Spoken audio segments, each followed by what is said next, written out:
hard to be one of the last speakers, especially when I'm competing with the sun outside. But yeah, welcome everyone who's still around to listen about me rant about the problem that we have that is, in my opinion, bigger than the search of AI, which is the hero complex that we have in the development field. But before really kind of like getting into this topic, just all the all the necessary things, of course, about explaining who I am.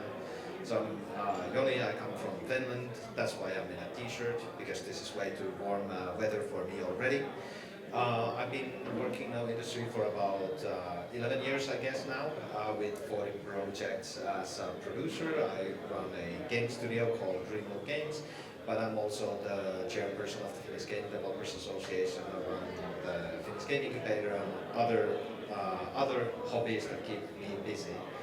And I've been working in quite a few games. Here are some of the notable ones that might be something that you guys have played as well, and many others, even reaching all the way to iGaming sector, as well as some Google tools and so forth. But to get to the topic, let's start talking about a light-hearted subject such as a development burnout. And the reality is in this picture is this is most of the game developers who've been in working on a project that is getting closer and closer to launch. But yet, for whatever reason, our industry and people outside of our industry has a completely different kind of a view at that situation, and it's this. This is everyone's expectation on what the game developer is on the last months before launch, that they're in their zone, they are undefeatable, the background music is playing and everyone is hyped how they're doing so well. Well, in reality, way too often teams try to do everything themselves to a level where it's not smart.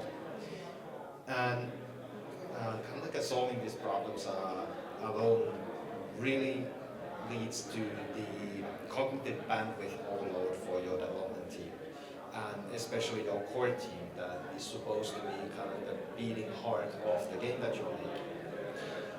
And it's getting your most important people being pulled away from the what is important in terms of development, a unique aspects of the game that is actually the differentiator, especially now that we were just listening to the panel about the future of AI. There's going to be an IKEA of AI games in the future. Now your core team in a environment where you make people-led games is going to be focusing on stuff that they're not supposed to be focusing on when you're trying to shoulder the entire load of that. And when you put everything on the development team, when you put everything on your core team that is supposed to be making the game unique, you're literally kind of like burning them out. And the return of investment for the time of a burned out developer compared to a rested developer is completely different. So when you really get into the situation of firefighting in your game development project, what's the cost in human resources? It's going to have psychological strain on the developer. It's going to be turning the perception of the project that they came in, that they volunteered to or they applied to work on. It starts to get a negative perception from them. The output starts to have a drop in terms of like you don't get as much efficiency out of each hour that they work on, even if they put like 12-hour days. And then when all of this starts to strain them, the creativity is the first one to collapse because they're just surviving at that point. And what you probably are going to see at this stage is this. Doesn't really make an interesting Dragon Ball Z episode in my opinion. Not exactly the type of hero that you expected them to be. Let me talk to you about the psychological trap of exhaustion in the game industry. There's a sentence that I really like which says, once painted, the color is hard to wash off. Not true for hair color that goes off in one time in the shower, but in terms of project, this is very much a case. The moment that you paint the project in a color, the developer as an individual, as a human being, will keep on seeing that in that color, and that color is negative. So the moment that the developer gets to that stage, that they really have painted the picture negative, it will stay. And no amount of leadership might be able to save that situation anymore. What are the indicators of that is the resignation mindset, that people are just like, they are given feedback and they're just like putting their hands up and say like, well, nothing I can do, we come this far. It can be seen as increased cynicism. You start to hear from in the dailies of saying like, well, that probably won't work either, but I'm gonna try. And the avoidance behavior starts to happen as well. The moment that you're really not liking the project, you don't want to get out of the bed even. The moment that you're starting to paint the project so negatively that you would rather go back to sleep in the morning, that's when you know that you're just trying to avoid the project in total. And then one other way is not always cynicism, but sometimes just emotional detachment. You no longer feel anything about the project, meaning either the kind of like the passion is gone, the creativity is gone. You're just going there, you're doing your tickets and you jog along, but well, everyone's created an IKEA furniture, not exactly something that you then dream of how beautiful it became. And that's kind of like what starts to happen here. And then the frustration kicks in.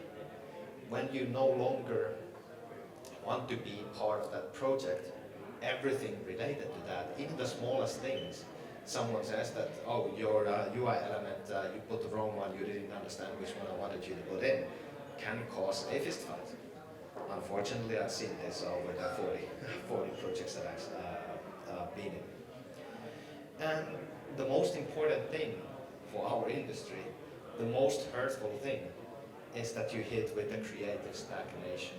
You literally cannot squeeze anything of a new, cool game out of a person who is barely just surviving.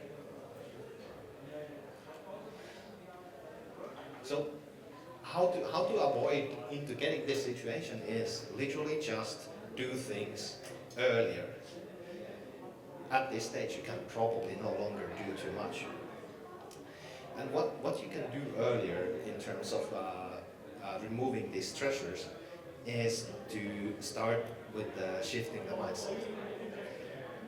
So what does that mean? It means that let's stop thinking that we are heroes, that we are on the cape and we are going to save these projects.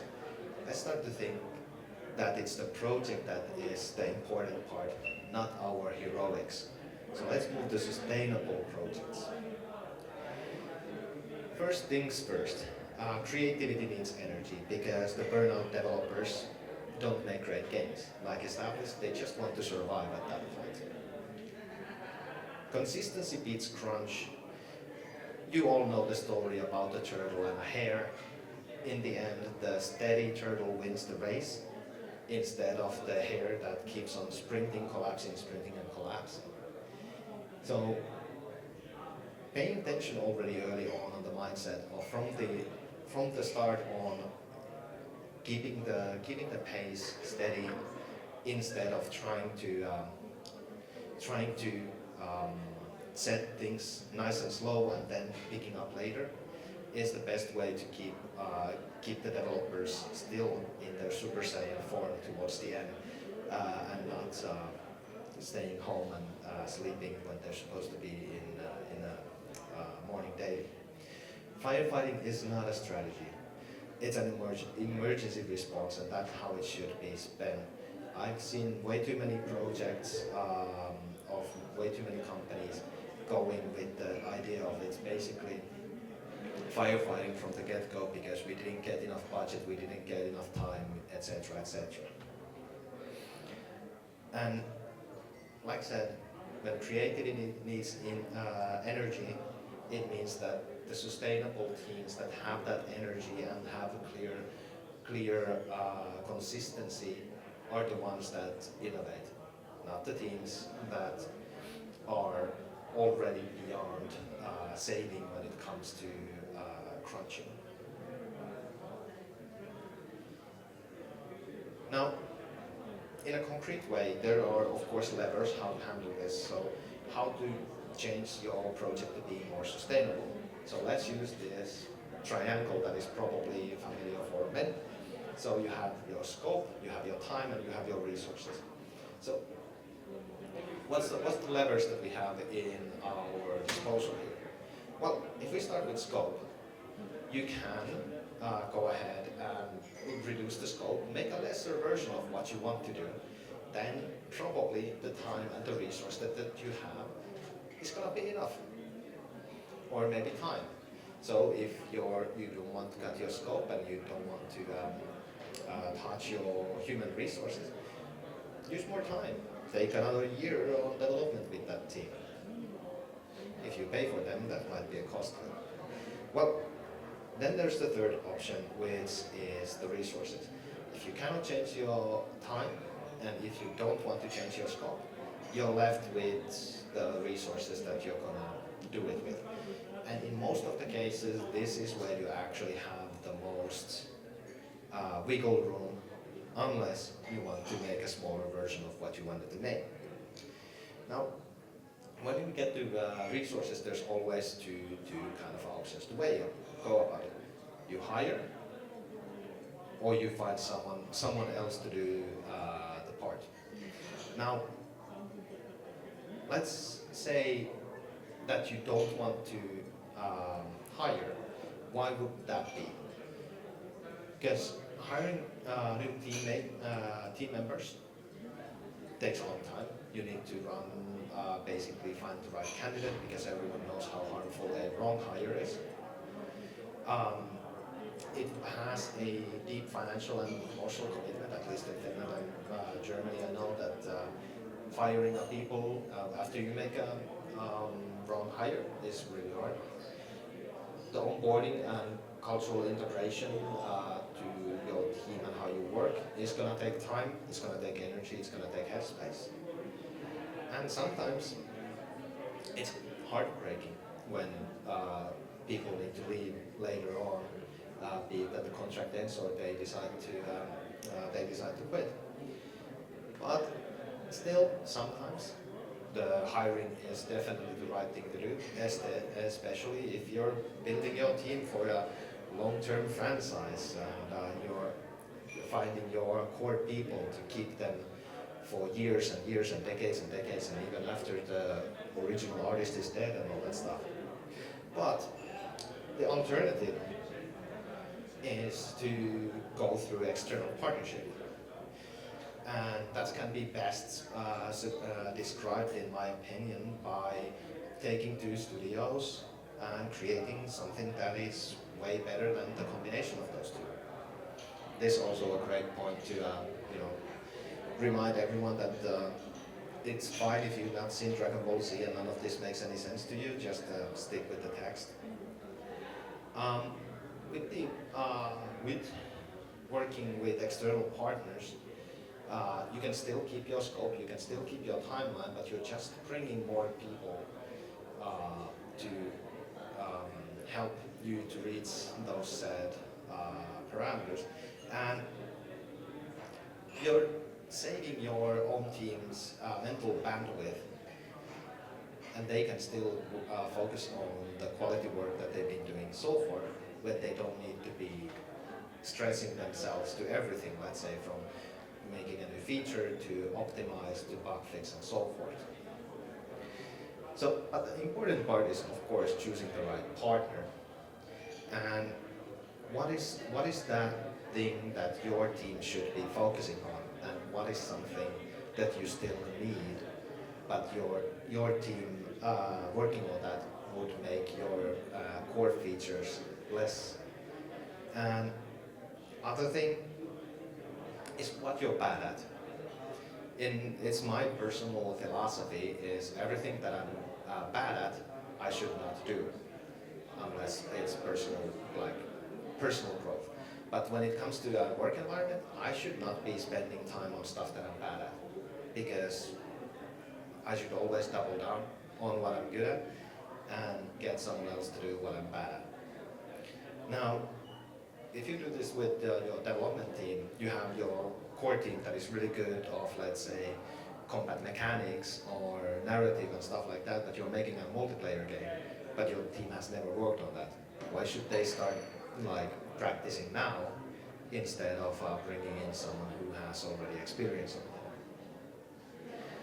But also very important thing is because all the games are made by groups of people is to ensure that the alignment of culture, quality, communication, language, all of that is in place because otherwise you might have the best people in the best jobs in the project, but if they cannot communicate to one another, if they are from way different time zones and cultures and the collaboration just doesn't work, it's not the best output of that group of developers. So with that, I'm gonna go to the call to action.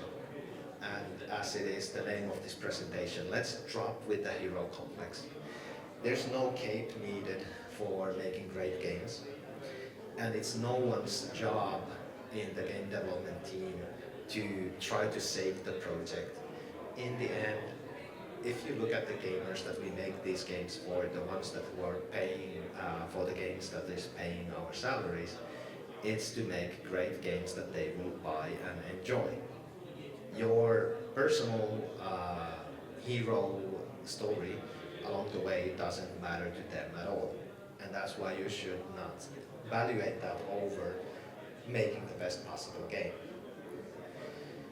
Sometimes firefighting can feel heroic and you get that adrenaline rush, but eventually it just leads to exhaustion, lower output, and literally just worse product for the people who are gonna be paying for it.